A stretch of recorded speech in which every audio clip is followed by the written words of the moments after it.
Howdy all, well welcome back. Today I'm just going to give you a little quick rundown of the Sony 135 1.8. I've had this lens now for a month or so, and this is where I'm up to with it and what I think about it.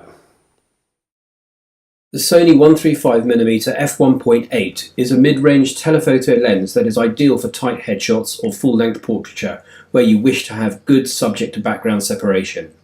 This is a great focal length for portrait and wedding photographers.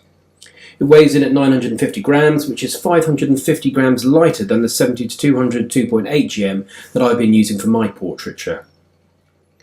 It incorporates a focus limiter, an AF override switch, and a programmable button like other Sony lenses, but also has a clickable manual aperture ring.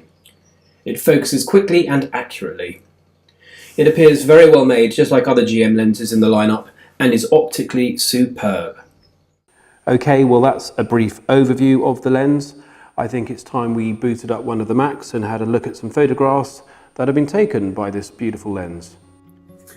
Okie dokie, let's open up AC/DC and have a look at a recent shoot. These were shot on a Sony A7 III using the latest firmware and were all shot at f1.8. Well, I'm not one for photographing test charts, so I will leave that to other reviewers. With lenses, I tend to go with real-world samples and see where they fit in with my expectations of what I think that lens should produce. Here we have the model walking towards the camera. Autofocus picked her up instantly and locked on as I would expect. And here is 100% crop.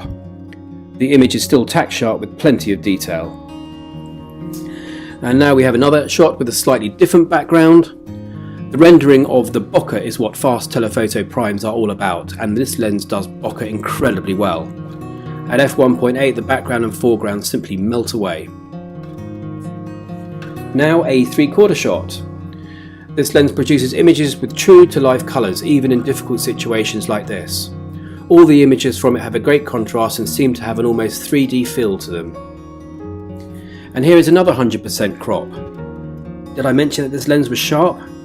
This thing is as sharp as a sharp thing in a bucket full of sharp things. Unbelievable. The lens offers little or no colour fringing or other aberrations during normal shooting that I have come across, and flare seems very well controlled. All in all, this lens is an absolute gem. Make no mistake about it, this is a very expensive lens. Sigma do a very good version of this as well. I just happen to have got the Sony one. I'm absolutely delighted with it. I can thoroughly recommend this lens to anyone if they can afford it. If you can, you can't go wrong with it. It's fantastic. Thanks for watching, and do subscribe if you wish to, and I will be back with another 3-minute lens review in the near future.